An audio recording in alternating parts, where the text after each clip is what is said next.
पिताश्री, आप इस भूमि को प्रणाम क्यों कर रहे हैं? क्योंकि ये एक अति पावन भूमि है जहां मेरे गुरु परशुराम ने तपस्या की। परंतु अब ये एक युद्ध भूमि है। अब यहां तपस्या नहीं, शत्रुओं का संहार होगा।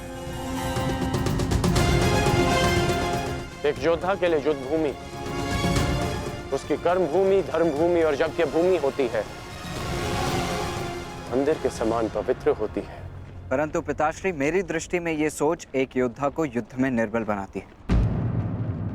मेरा मानना है कि योद्धा जब तक क्रोधित ना हो तब तक वो प्रहार नहीं कर सकता।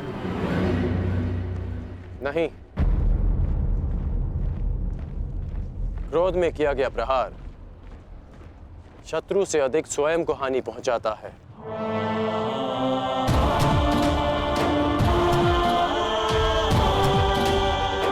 परंतु ये तुम्हारा नहीं, तुम्हारी आयु का दोष है। जब मैं भी तुम्हारी आयु का था तो ऐसा ही सोचता था। मेरे भीतर भी यही आक्रोश, यही क्रोध था।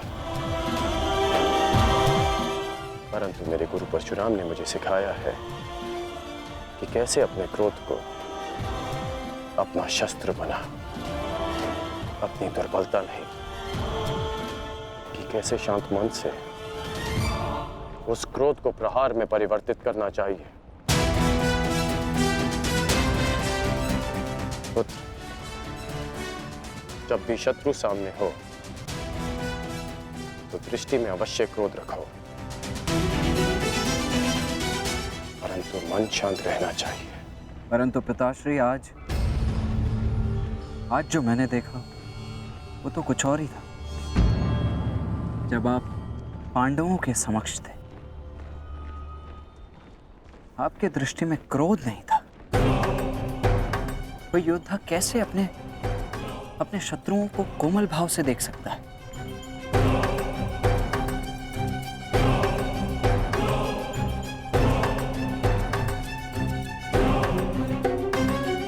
आवश्यक नहीं कि हर कोई जो हमारे विपक्ष में खड़ा हो, हमारे विरोध में खड़ा हो, वो हमारा शत्रु हो।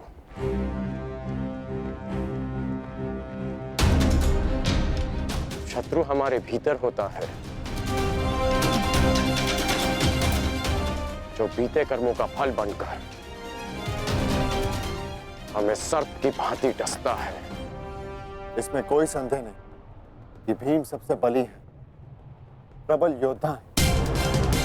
परंतु यह भी निश्चित है कि कुमार धृष्टद्युम्न रणनीति में सबसे कुशल और प्रहार में सबसे गतिमान है। परंतु एक सेना के दो सेनापति कैसे हो सकते हैं धर्मराज? अब आप ही बताइए कि किसे सेनापति चुना जाए।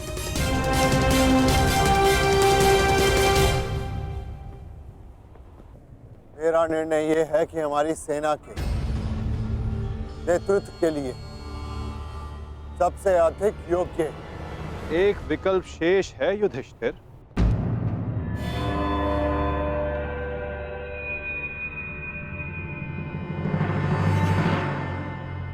कौन वासुदेव? सेनापति पद के लिए भीम से अधिक कुशल और कौन हो सकता है?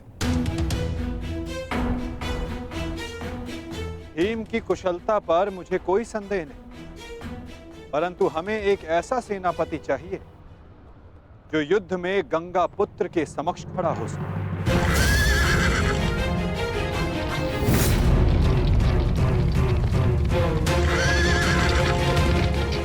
वो जिनके कारण युद्ध में विजय हमारी हो, और वो केवल एक ही जो कौरवों के सेनापति गंगापुत्र भीष्म का सामना कर सकती है।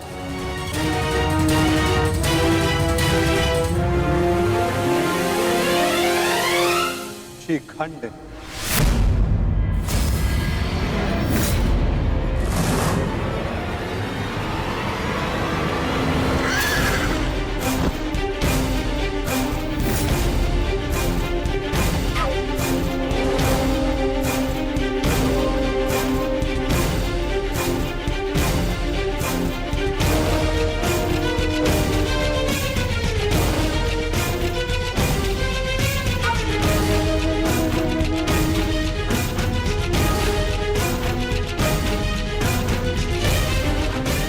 पाक।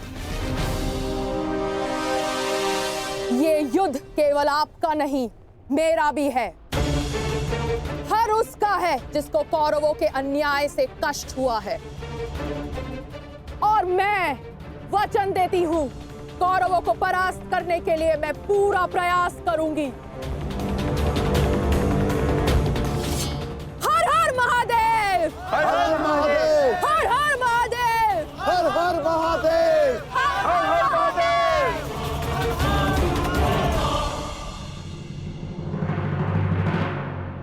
एक समस्या अब भी सामने है वासुदेव। हमारे पास 7 अक्षौणी सेना है और कौरव सेना 9 अक्षौणी। हमें कोई ना कोई समाधान अवश्य निकालना होगा वासुदेव। उन पांडवों के पास 7 अश्विनी सेना है और हमारे पास 9। चिंता करने की आवश्यकता उन्हें है, हमें नहीं। यदि तुम यूं ही बैठे बैठे आनंद मनाते रहोगे ना दुर्योधन, तो शीघ्र ही ये समीकरण बदल जाएगा। ना, मेरे कहने का तात्पर्य ये है कि शीघ्र ही ये समीकरण बराबर का हो जाएगा दुर्योधन। समझ गए? कैसे? मद्रराज शल्य स्मरण है? नकुल सहदेव का मामा है वो, मामा। और हर मामा अपने भांजे के अतिरिक्त और किसी का सगा नहीं हो सकता ना? और ये बात तुमसे अधिक कौन जान सकता है? उसके पास 2-2 अक्षौणी सेना है, 2-2, और वो भी अति शक्तिशाली। वो यदि पांडवों के पक्ष में चला गया ना, तो पांडवों की शक्ति हमसे अधिक हो जाएगी निश्चित। और हाँ, कलिंग का स्वयंवर तो स्मरण है ना तुम्हें दुर्योधन? शल्य को शत्रु का क्रोध अधिक शक्तिशाली बना देता है, देखा है तुमने? देखा है ना? और हाँ, मैंने तो ये भी सुना है कि शल्य सेना का हर एक सैनिक शल्य की इस विद्या में थोड़ा कम, थोड़ा अधिक कुशल है। ये तो चिंता का विषय है मामाश्री। नहीं होना चाहिए। शल्य को अपने पक्ष में कैसे किया जाए? है, मेरे पास एक योजना है दुर्योधन।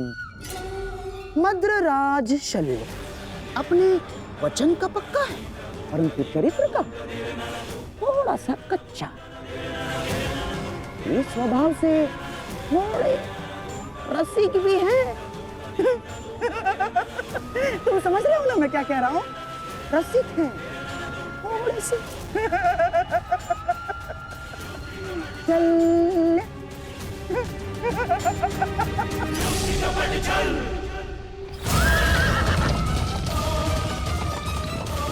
शीघ्रता करो सारथी, पांडु के शिविर तक पहुंचने में और कितना समय लगेगा? हम शीघ्र ही वहां होंगे महाराज।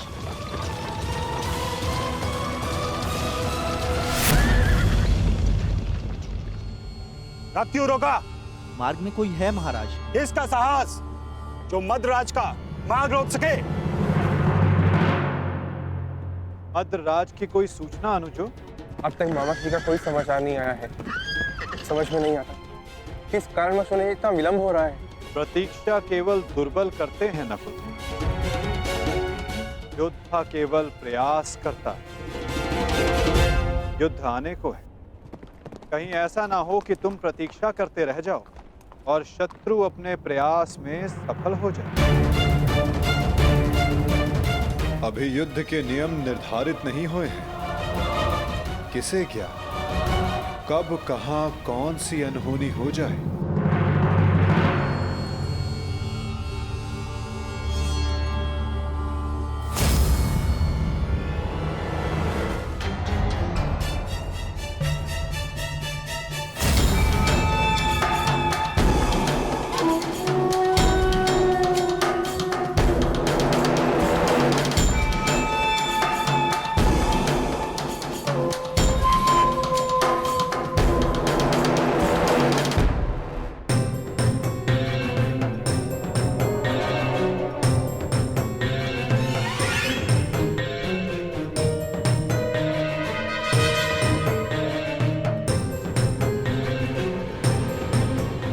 पात्र मद्रराज। कौन है आप? आपकी सेविकाएं। आपकी यात्रा बहुत लंबी है, आपकी सेवा के लिए आए हैं, आपको आपके गंतव्य स्थान तक पहुंचाने। किसने आपको भेजा है? वासुदेव। वासुदेव? वासुदेव को हमारा धन्यवाद कहिएगा, परंतु मुझे आज विलम्ब हो रहा है। प्रणाम। मद्रराज, क्या आप हम दोनों को दंडवीर बनाना चाहते हैं?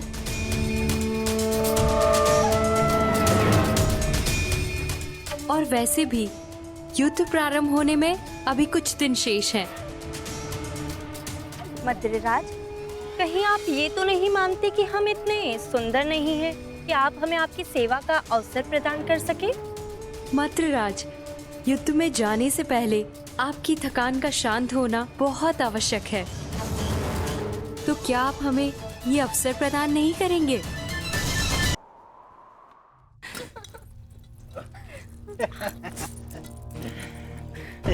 सेवा का आनंद ले रहे हैं ना? अवश्य।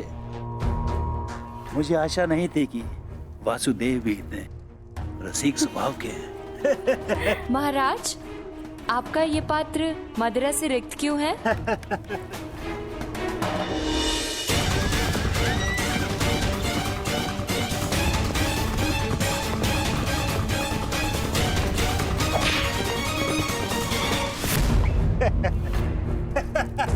महाराज, हमसे क्या भूल हुई?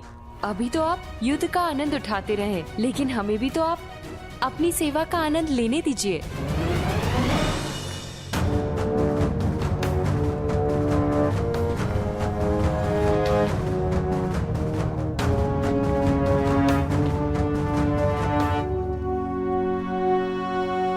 प्रणिपात मद्रराज।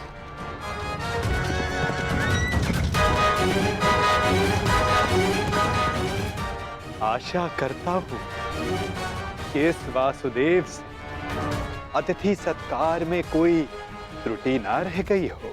नहीं नहीं वासुदेव, ये तो मेरे जीवन का सबसे उत्तम सत्कार था।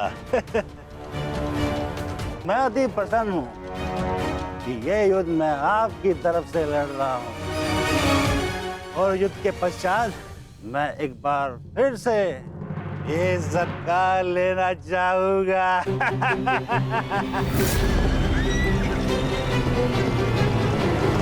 अवश्य, ऐसा सत्कार मैं आपका एक बार क्या कई बार करवाऊंगा, परंतु मैं आपसे आश्वासन नहीं मांग रहा हूं। मैं आपसे वचन चाहता हूं कि इस युद्ध में आप पूर्ण बल से और पूर्ण मनोयोग से हमारी सहायता करेंगे ना आप मद्रराज? आपको मेरे आश्वासन पे संदेह है? तो ठीक है, मैं आपको वचन देता हूँ कि जिसने मेरा ऐसा उत्तम सत्कार किया है, मैं युद्ध के अंत तक उसके पक्ष से लड़ूंगा। मैं आपको वचन देता हूँ कि प्राण जाने तक मैं शल्य अपने अतिथि की ओर से अपने शत्रुओं का नाश करूंगा।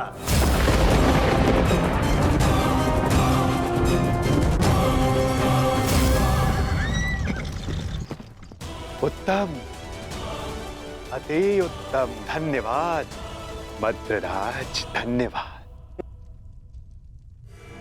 धन्यवाद मद्रराज, धन्यवाद।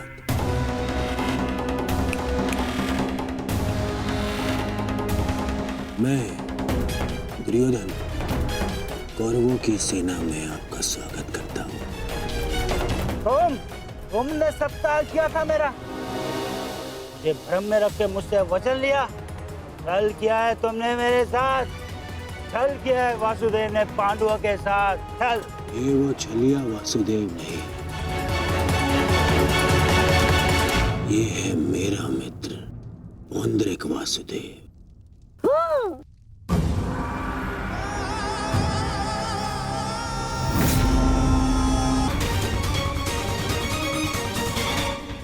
ये मामा श्री की सेना और वो किस शिविर की ओर क्या कर रही है? ज्येष्ठ, ये सोचने का नहीं, बढ़ने का समय है। मैं तुम सबको महाराज शल्य, शांत हो जाइए, शांत। आपने तो वचन दिया है, तो अब आपको कौरवों की ओर से ही लड़ना होगा और युद्ध के नियमानुसार अपने ही पक्ष के योद्धा पर प्रहार नहीं करते मद्रराज, हैं? तो आइए, कौरव दल में आपका मैं शकुनी महारथी शल्य का स्वागत करता हूँ। तुम सब ने छल किया है, छल। देख लूंगा तुम्हें सबको।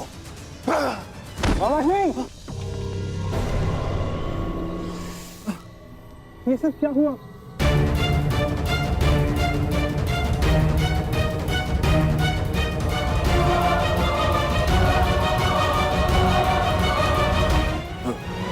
पुत्र नकुल, मैं मगधराज कदाचित हिचकिचा रहे हैं। आओ पांडु पुत्रों, मिलो कौरवों के नए सहयोगी से, महारथी महाराज शल्य से। तुम क्या सुन रहे हो मामाश्री? मुझे क्षमा करें, तुम्हारे मामाश्री के साथ बहुत बड़ा छल हुआ है।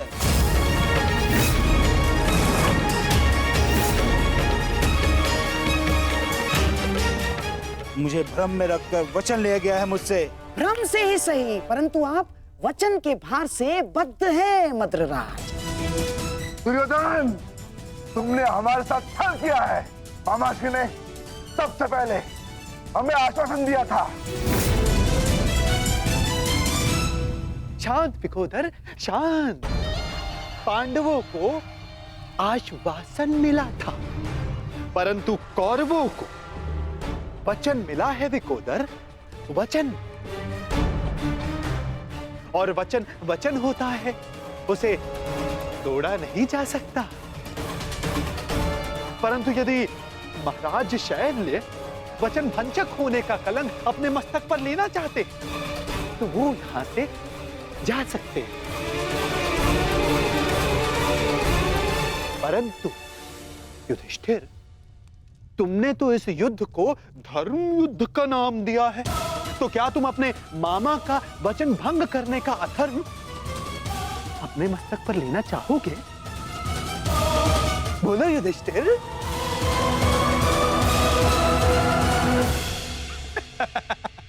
ये सब तुमने किया है पाखंडी। सावधान, सावधान सुन।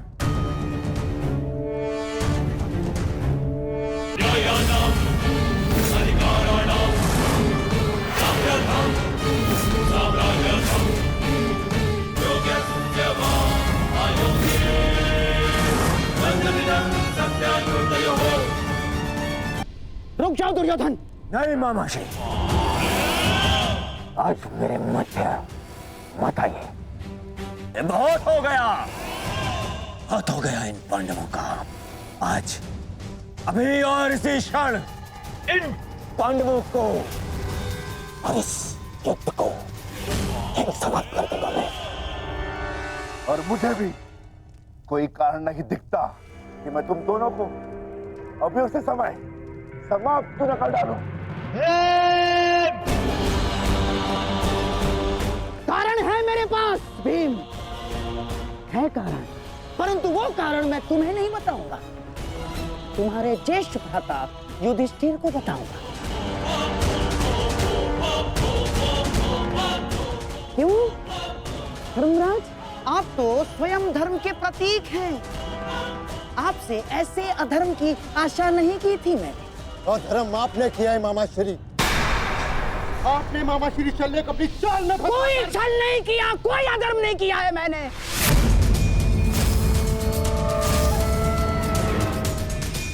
कदाचित आप भूल रहे हैं धर्मराज कि अभी तक युद्ध के कोई नियम निर्धारित नहीं हुए, तो हम पर कोई बंधन नहीं है। हम अपना पक्ष बढ़ाने को पूर्ण स्वतंत्र हैं। और हमने जो कुछ भी किया ना धर्मराज, वो हमारा अधिकार था। और क्या किया हमने? हैं? हमने केवल और केवल एक अतिथि का सत्कार किया, बस। मातृदेव भव, पितृदेव भव, आचार्य देव भव, अतिथि देव भव। पढ़ा होगा आपने, हैं? अपने धर्म में। तो बताइए, एक अतिथि का सत्कार करना क्या दंडनीय है? और कोई छल नहीं किया इस पौंड्रक वासुदेव ने। अतिथि ने पौंड्रक वासुदेव को अपना परिचय पूछा तो उन्होंने बता दिया। उसमें क्या भूल की?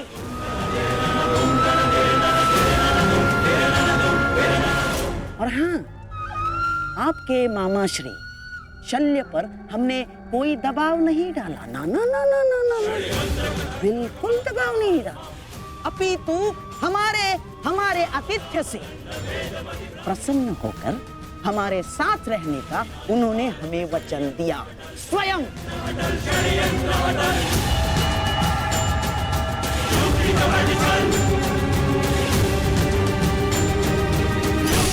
धर्मराज, मुझे खेद है कि आपको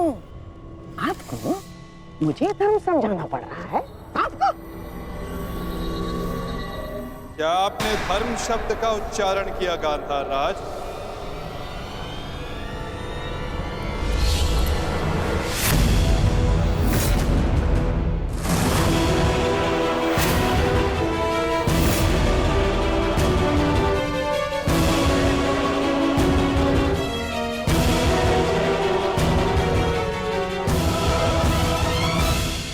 धर्म अधर्म का ज्ञान आपके मुख से सुनकर आश्चर्य हुआ। उनके मुख से जिन्होंने स्वयं कभी धर्म की सीमा का मान न रखा, न राजभवन में, न उत्तराधिकारी के चुनाव में,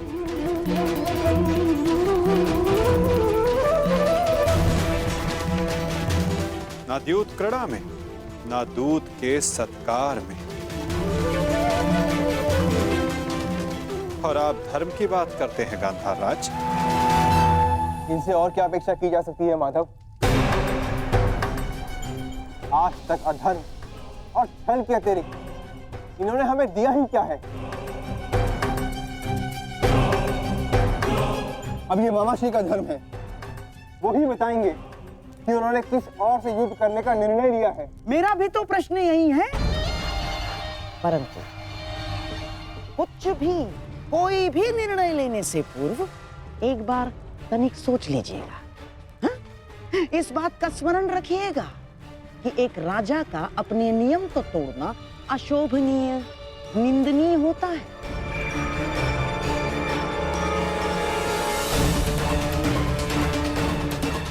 कैसे आपकी प्रजा आपका सम्मान करेगी जो राजा अपने दिए हुए वचन को तोड़ देता है, दिए हुए वचन से पलट जाता है? क्या क्या मुख लेके जाएंगे आपके प्रजा के समक्ष आप? तो युद्ध में आप किसका साथ देंगे? अपने भांजों का या अपने वचन का सम्मान करेंगे, मान करेंगे? पुत्र नकुल, मुझे क्षमा कर दो, परंतु मेरे पास कोई विकल्प ही नहीं है।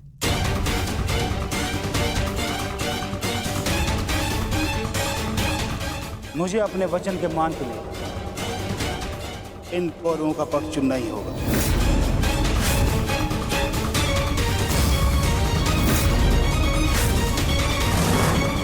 तो ठीक है मामाश्री, अब हम भी आप पर प्रहार करने के लिए सज रहेंगे।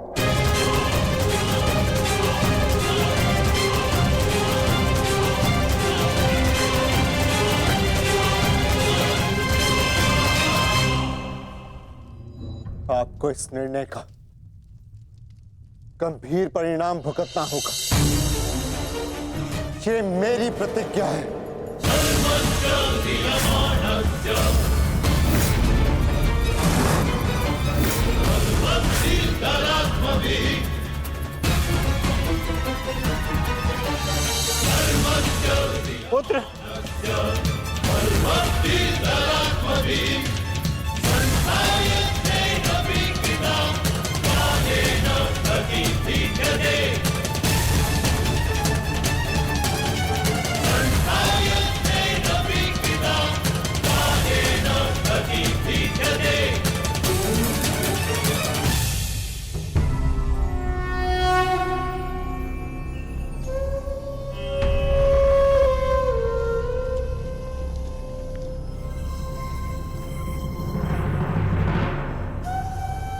छलिए!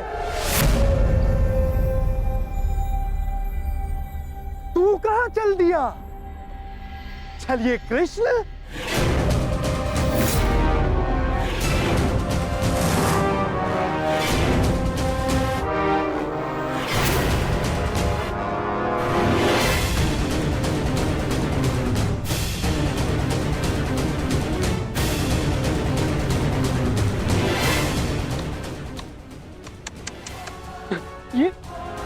ये क्या देख रहा हूं? वो कृष्ण जिसके मुख से मुस्कान कभी जाती ही नहीं थी, आज वो इतना गंभीर मुख बनाकर बैठा है, इतना विद्रूप मुख बनाकर बैठा है। तनिक सोचो, युद्ध के पूर्व ही तुम्हारी ये दशा है, तो युद्ध के पश्चात तुम्हारी कैसी दशा होगी? अब मुझे तुम्हें देखकर क्रोध नहीं आता, दया आती है, दया।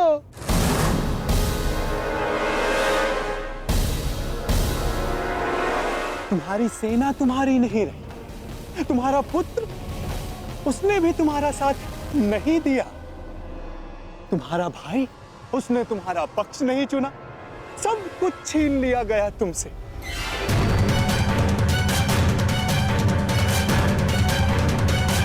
अरे हाँ, मुझे तो अभी स्मरण हुआ, तुम तो बड़ा मायावी बनते हो ना, तो क्यों नहीं रोक लेते ये सब?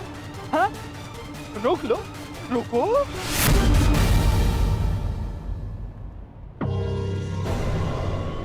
अरे हाँ, विचार करने वाली बात तो ये, जब मैंने तुमसे तुम्हारा सब कुछ छीन लिया, तो तुम उस सुदर्शन चक्र का क्या करोगे?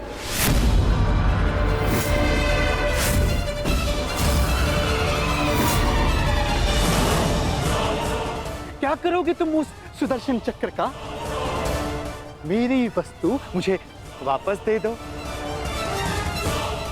मुझे मेरा सुदर्शन चक्र वापस दे दे पाखंडी कृष्ण। बस पाखंडी, मत भूल तू किसके समक्ष खड़ा है। शांत, शांत बालक, शांत। ये मत भूलो, जब दो महापुरुष अति मानव वार्ता कर रहे हो, तो एक साधारण बाण चलाने वाले को मौन रहना चाहिए।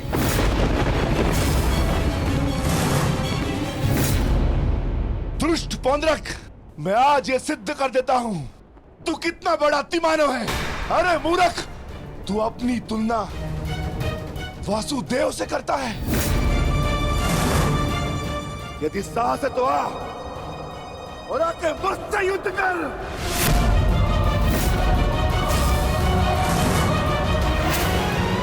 मूर्ख तो तुम पांडु पुत्र हो।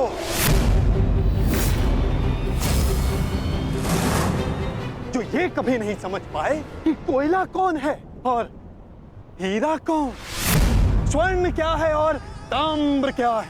तुम सब अपनी आंखें खोल के देखो, ये जो तुम्हारे समक्ष खड़ा है, ये छलिया है, और मैं ही हूं वास्तविक वासुदेव, पौंड्रक वासुदेव, महाशक्तिमान, महाबलशाली, इस सृष्टि का वास्तविक रचयिता मैं ही हूं।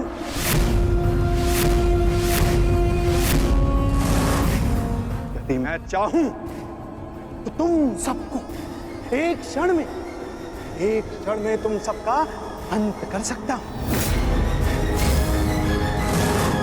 इसलिए मुझे मेरा अस्त्र उठाने के लिए पौंड्रक,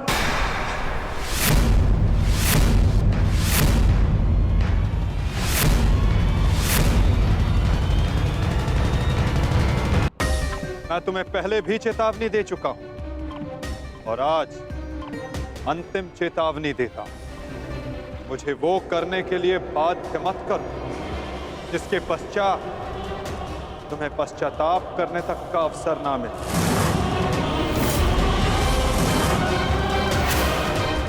जाओ यहां से पौंड्रक।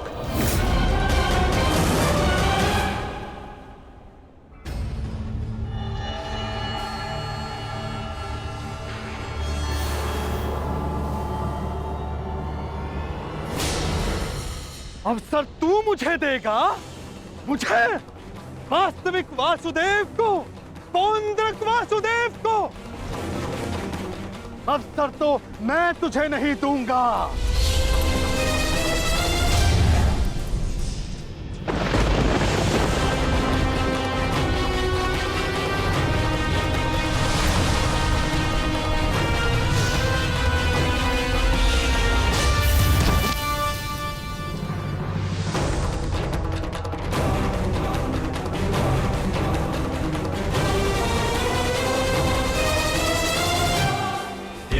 दृष्टि से बाण शक्ति से जीते ये सारा रण, शांत चित धरे आत्मबल भरे जीते हर बाधा कर, छूट ना पाए लक्ष्य हो जाए सा झुका होकर, सूर्य तेज है कवच चढ़ा इसके। दोबारा ऐसा दुस्साहस मत करना, अन्यथा कुछ करने के योग्य नहीं रह जाओगे पौंड्रक। मेरे पक्ष में होकर मुझे पर प्रहार करता है मूर्ख दुर्योधन। ये तुम्हारा मित्र है या शत्रु? तुम्हें पूर्ण विश्वास तो है ना कि ये हमारे ही पक्ष में है? इस सूत पुत्र मित्र को समझा दो कि मेरे और उस पाखंडी कृष्ण के मध्य आना बंद करे, अन्यथा तुम्हारे मित्र को दुष्परिणाम भुगतना होगा। मित्रगण, पौंड्रक को उचित कह रहा, तुम हमारे पक्ष में हो, तो पौंड्रक को वासुदेव पर प्रहार करने से क्यों रोका? क्योंकि मैं वीर दुर्जय योद्धा दुर्योधन के पक्ष में हूं। पीठ पीछे वार करने वाले को कायर कहा जाता है, वीर नहीं। और ये कहां का न्याय है मित्र, जहां एक निहत्थे पर पीछे से वार किया जाता है? क्या युद्ध से पूर्व ही हमारे पक्ष के योद्धा युद्ध के नियम भूल गए हैं?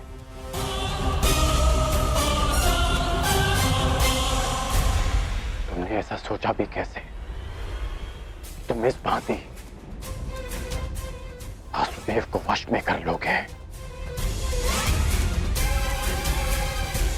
सत्य को पहचानो मित्र, अपने नेत्र खोलो। नेत्र तो तुम्हारे बंद है मित्र। ये छलिया कोई अवतार नहीं है, केवल मायावी है। शांति सभा में जो कुछ भी घटित हुआ, केवल इस छलिए की माया थी, माया थी वो।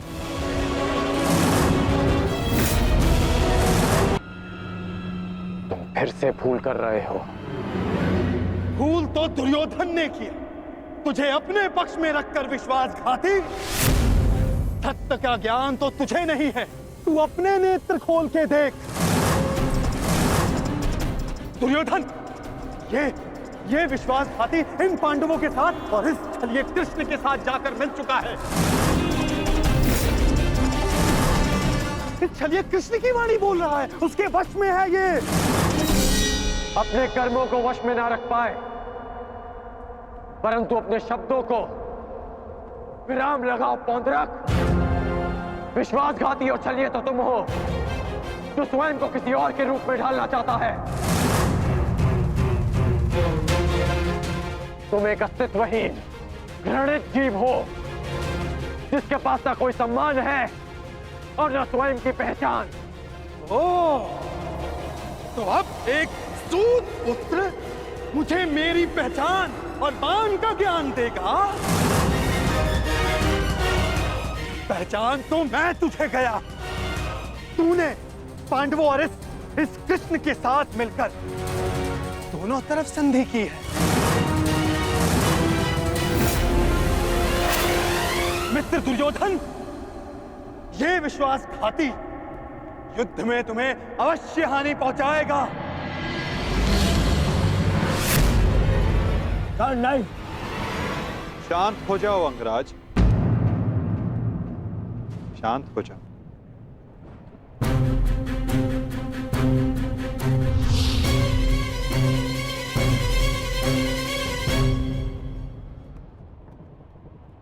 उचित ही तो कहा था पौंड्रक ने। आज मेरा हर अपना, मेरा हर संबंधी मेरे विपक्ष में खड़ा है, और अब तो मेरा नाम भी मेरा नहीं रहा, उसे पौंड्रक ने ले लिया। सत्य कहा तुमने पौंड्रक, तुम्हें वो अवश्य मिलना चाहिए जिसके तुम अधिकारी हो।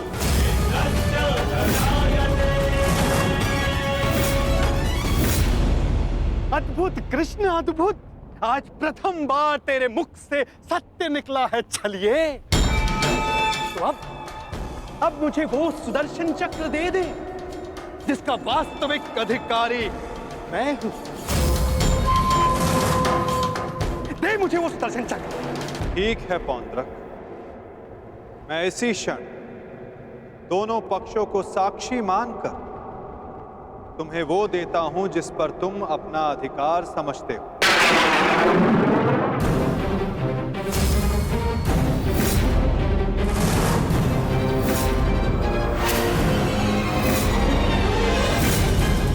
जो निश्चित रूप से तुम्हें वासुदेव में परिवर्तित कर देगा।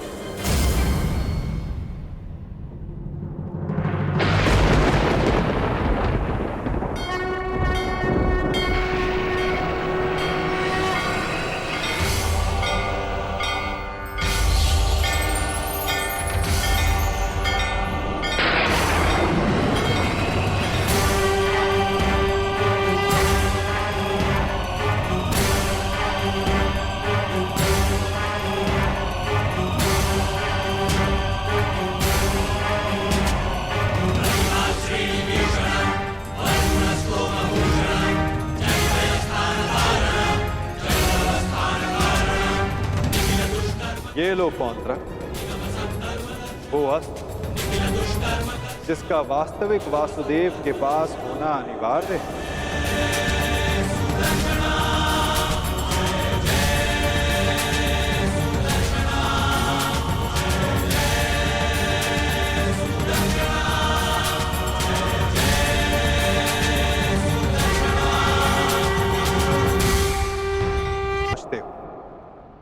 जो निश्चित रूप से तुम्हें वासुदेव में परिवर्तित कर देगा।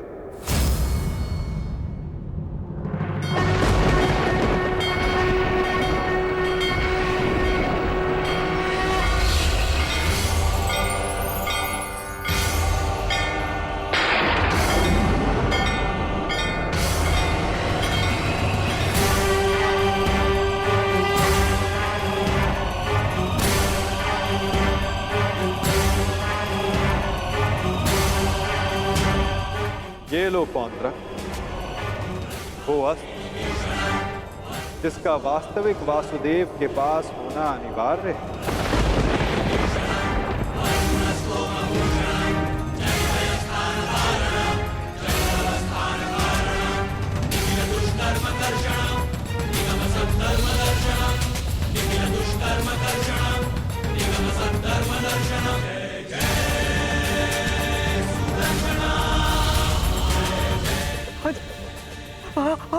आओ। शीघ्र आओ।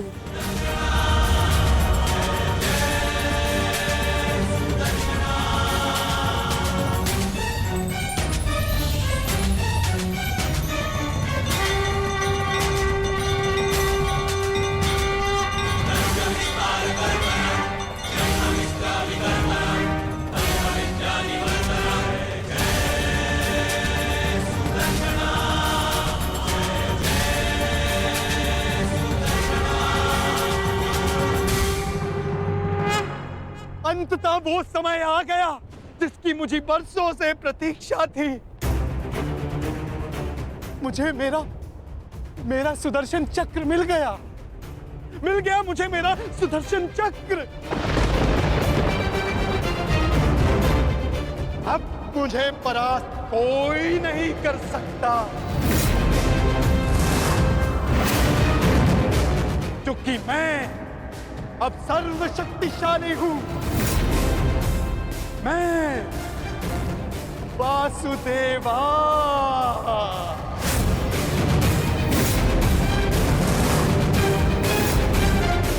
सुदर्शन चक्रधारी पौंड्रक वासुदेव।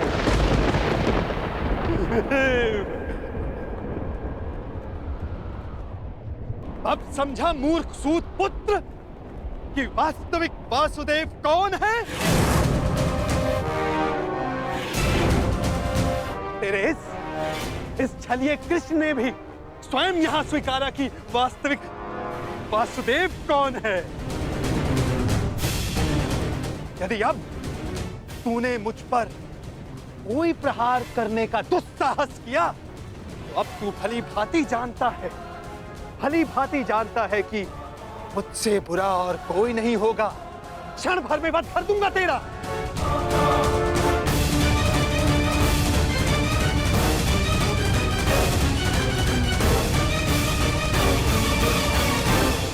और तुम पांडु पुत्रों, अब तुम देख रहे हो ना कि सुदर्शन चक्र अब किसके हाथों में है? मेरे वास्तविक वासुदेव के हाथों में है ये सुदर्शन चक्र। अब तुम सब मेरी पूजा करो, क्योंकि मैं ही वास्तविक वासुदेव हूं।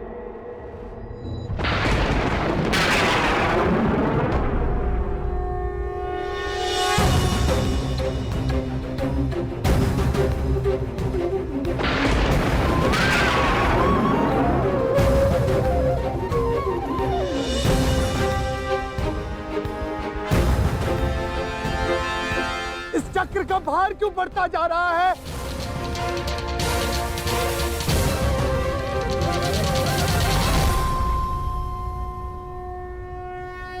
दुर्योधन, ये चक्र भारी होता जा रहा है। ये चक्र मुझे कुचल देगा।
ये क्या किया आपने?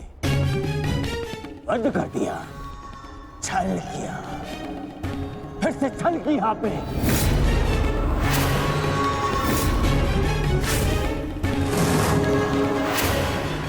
ये उचित नहीं किया आपने वासुदेव, नहीं किया उचित।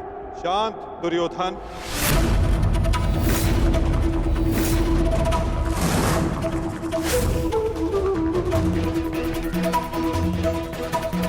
इतना क्रोधित क्यों हो रहे हो गांधारी नंदन?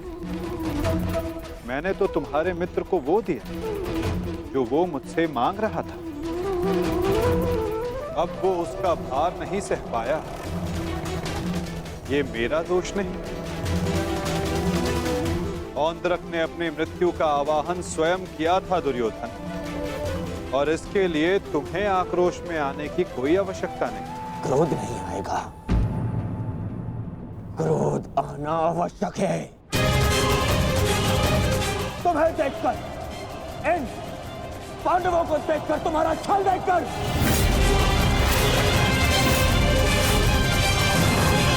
कैसा छल दुर्योधन?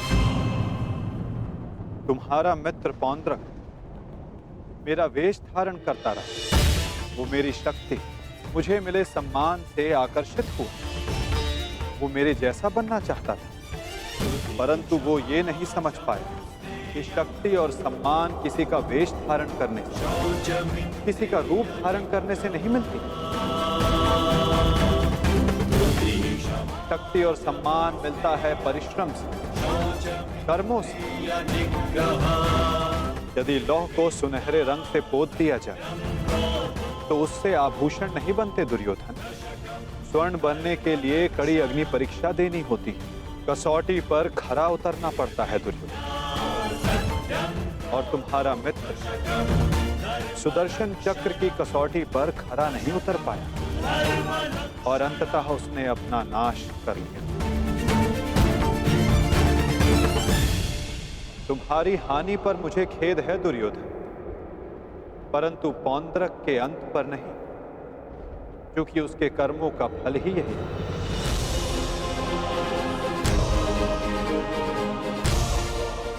अब आज्ञा दे युवराज।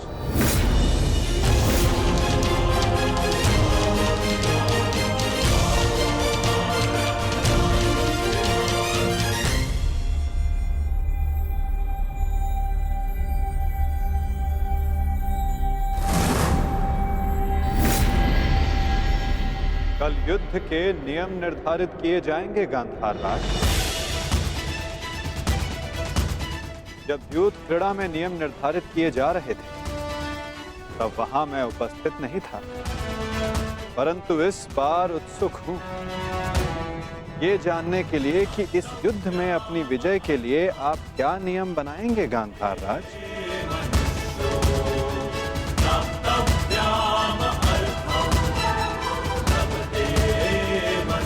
कल के सूर्य उदय की प्रतीक्षा रहेगी मुझे।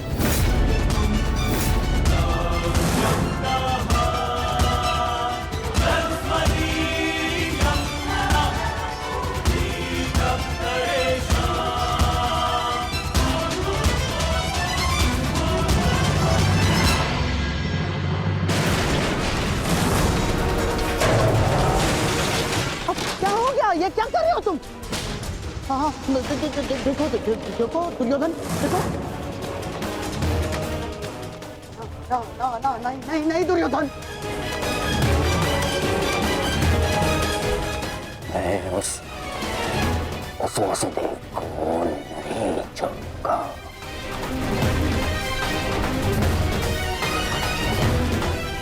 ना पांडवों को नहीं छोड़ूंगा। ये क्या कर रहे हो? क्या कर रहे हो तुम दुर्योधन? ईश्वर के लिए शांत हो जाओ। देखो कुछ नहीं होगा, मैं बता रहा हूँ, विश्वास रखो मुझ पर। आप शांत हो जाइए, अन्यथा मैं आपको शांत कर दूंगा। नहीं, देखो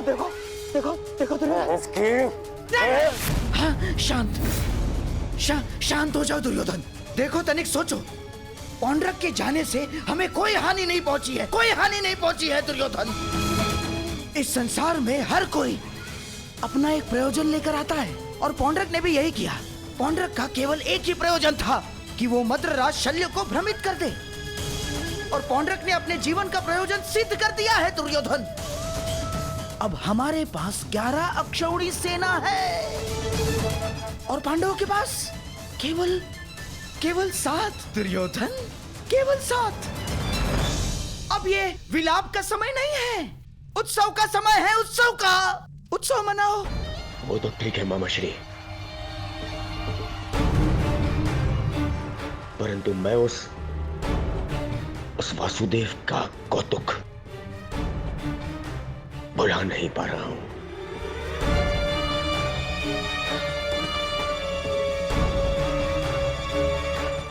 हाँ, देखो सब ठीक हो जाएगा दुर्योधन। हाँ, तुम बैठो। अब ये सब कुछ छोड़ो ना दुर्योधन। देखो युद्ध में वो कृष्ण छलिया कुछ नहीं कर पाएगा। पूछो क्यों? तो निहत्था है वो। अब इस समय हमारा पक्ष सबल है, हमारा पक्ष, और पासा हमारे हाथ में है दुर्योधन, हमारे हाथ में। कैसा पासा? अब देखो, कल युद्ध के नियम निर्धारित किए जाएंगे। ऐसे नियम बनाऊंगा कि पांडव पक्ष आ जाएगा। और फिर वो छलिया कुछ नहीं कर पाएगा, कुछ नहीं कर पाएगा वो छलिया।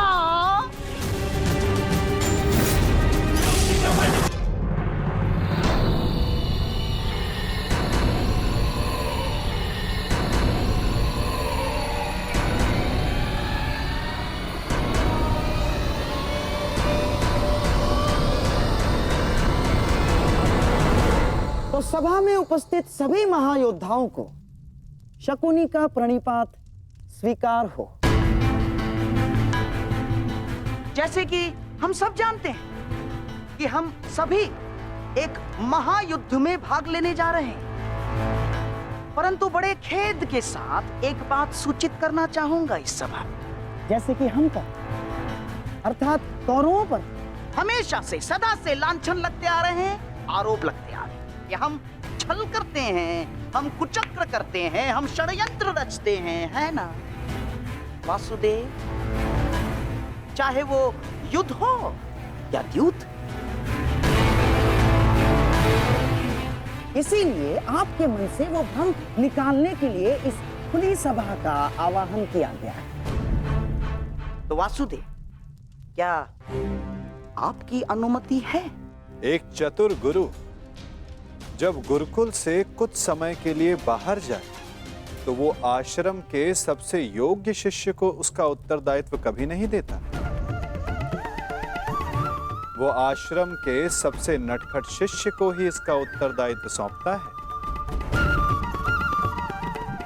क्योंकि जब बिलाव को माखन की रखवाली के लिए स्वयं बिठा दिया जाए तो किसका साहस कि वो माखन चुरा सके।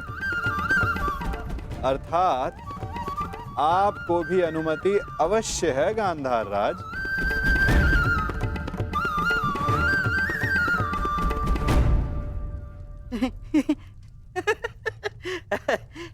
वासुदेव, आपका विनोद समझने में मैं असक्षम हूँ।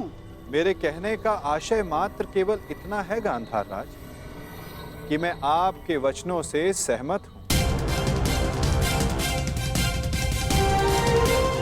यद्यपि युद्ध सीमा बढ़ाने या सीमा पर अतिक्रमण रोकने के लिए होता है, तो युद्ध के नियम और सीमा निश्चित कर लेना आवश्यक है। क्योंकि यही नियम, यही सीमाएं इस युद्ध को धर्म युद्ध बनाएगी। तो ये बात आप सरल मार्ग से भी बता सकते थे वासुदेव। यदि आपका भाषण समाप्त हो गया तो हम युद्ध के नियमों पर चर्चा करें। वैसे भी हमारे और आपके पक्ष की सेना के अंतर को देखते हुए ये युद्ध केवल औपचारिकता मात्र रह गया है।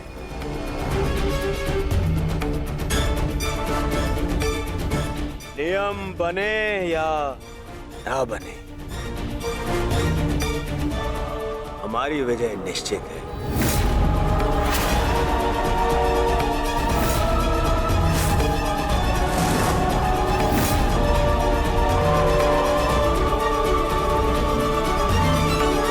बने या ना बने, हमारी विजय निश्चित है।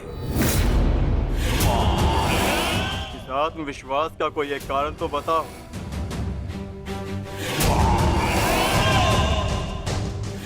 था दुर्योधन? एक नहीं, दो नहीं, तीन कारण बताता हूं, जो समझ आए चुन लेना।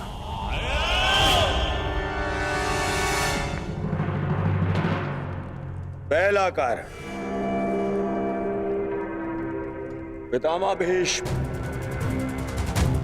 जिन्हें इच्छा मृत्यु का वरदान है।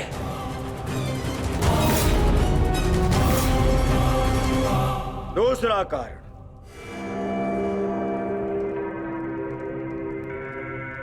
आचार्य द्रोण जिन्होंने तुम पांडवों को शस्त्र संधान की शिक्षा दी।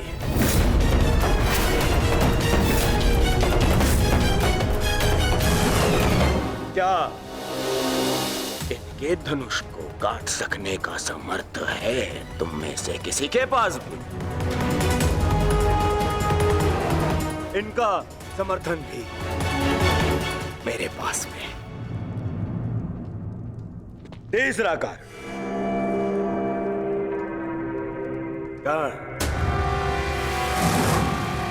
ब्रह्मास्त्र, ब्रह्मांडास्त्र और ब्रह्मशिरास्त्र जैसे अस्त्रों से सज्जित है मेरा मित्र कर्ण, जिसका बाण तुम्हें विजय प्राप्त करने नहीं देगा और जिसका कवच मुझे पराजित नहीं होने देगा।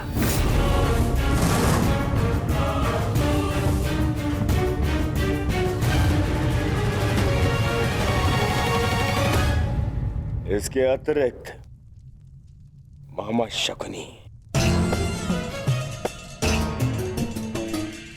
जिनकी कूटनीति का तोड़ तुम में से किसी के पास नहीं है, हाँ? मोहम्मद श्री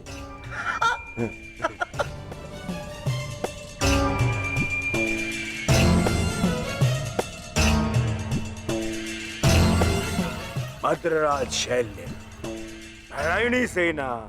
अब अरे ये तो 3 से अधिक कारण हो गए, है ना अर्जुन? जिसके पास इतने सारे कारण हो उसे कौन पराजित कर सकता है?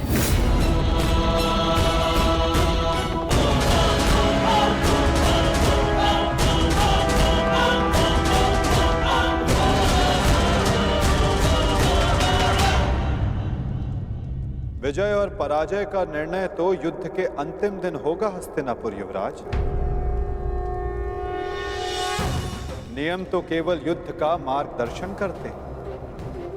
अंत में कौन कितनी सीमा में रहता है और किसे सीमा तोड़ने का दंड मिलेगा, ये तो समय ही बताएगा।